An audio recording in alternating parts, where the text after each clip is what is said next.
Bonjour à tous, comme à notre habitude, on fait notre point sur la pleine lune qui a lieu exactement demain dans 24 heures à 14h17 pour nous à La Réunion, à 12h17 pour la France et les majeurs pays d'Europe. Pleine lune à nouveau en Capricorne, un mois après celle de juin du coup.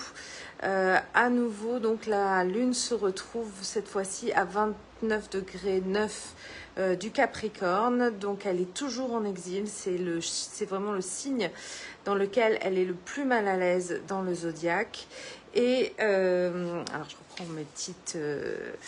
Et d'abord, on va parler du fait que c'est une lune diurne. Je vous ai déjà expliqué que quand elle se passe en journée, elle est plus proche de notre subconscient, elle se révèle plus facilement, ou en tout cas elle nous fait intégrer de manière plus consciente que quand elle est nocturne les informations. Et donc cette fois-ci, elle est diurne, elle est visible, en tout cas si le soleil n'est pas trop éclairant dans le ciel. Donc vous pouvez la voir parfois même à 14h demain.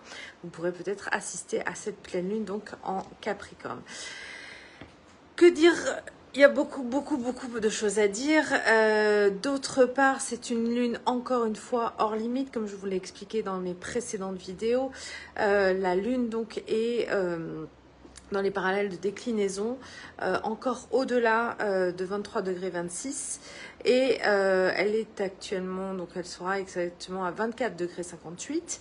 Ce qui fait qu'elle est toujours dans un fonctionnement un hors norme par rapport à son fonctionnement habituel. Donc ça veut dire que c'est une pleine lune. Donc déjà, il y a toujours l'expansion de cette énergie de pleine lune qui, on le rappelle, est la réflexion du soleil.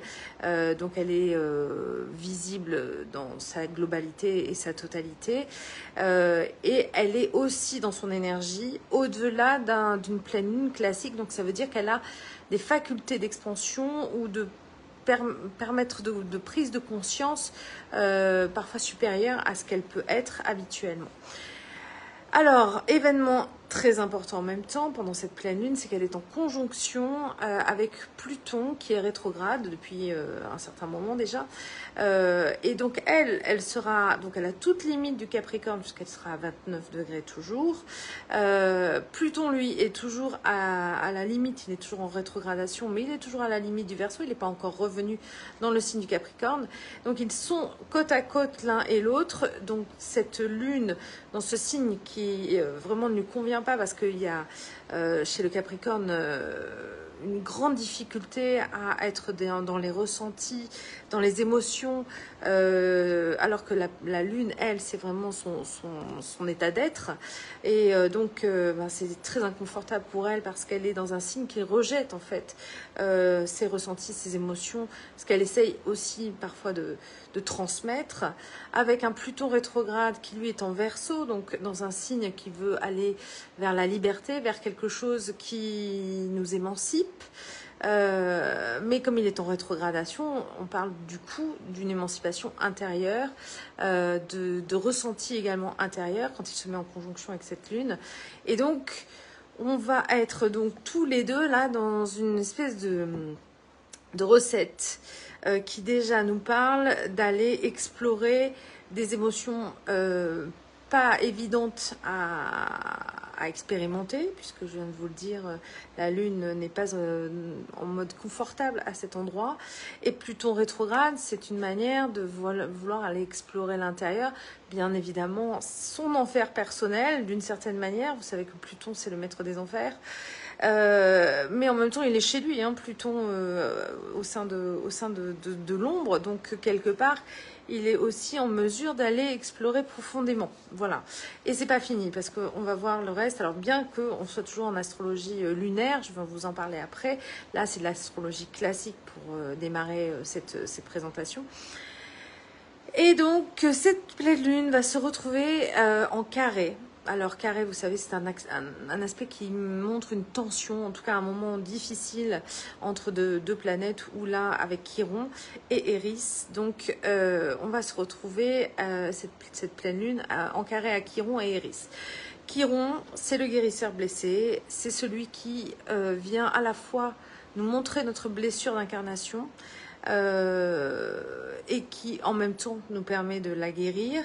Et Eris, c'est un autre planétoïde que parfois peu d'astrologues utilisent parce que sa révolution est extrêmement lente. Mais là, Chiron et Eris vont être en conjonction dans le bélier.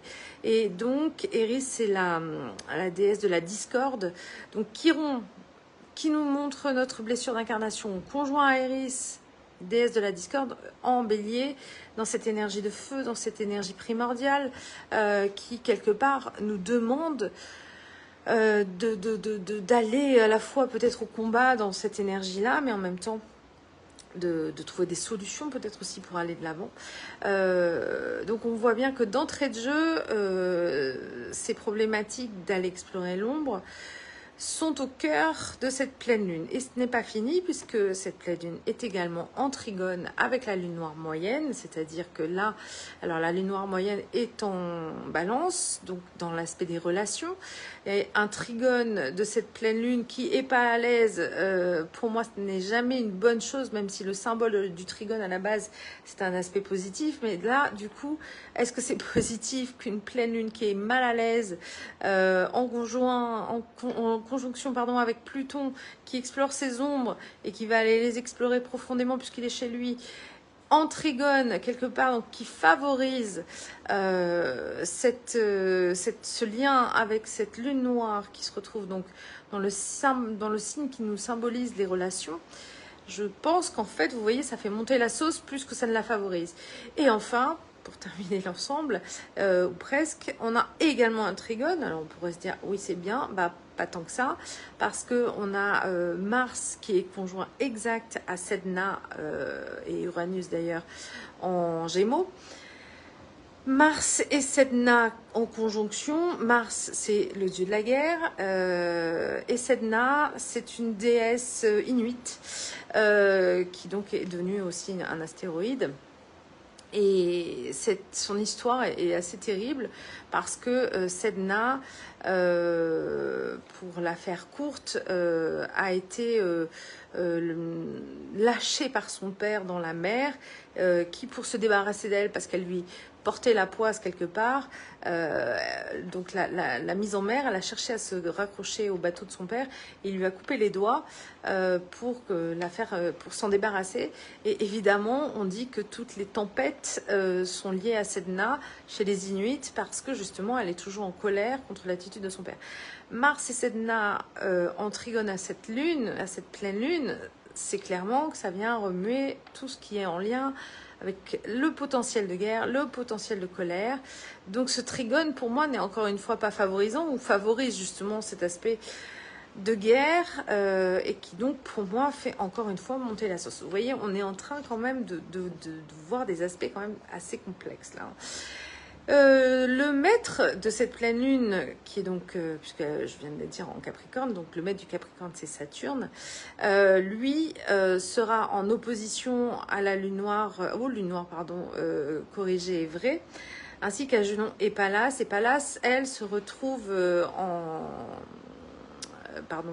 elle va se retrouver, je crois, en Scorpion, me semble-t-il.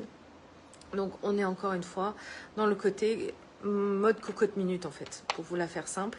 On a tous les paramètres là réunis pour pouvoir avoir une explosion de cocotte minute dans toutes les tensions possibles lors de cette pleine lune.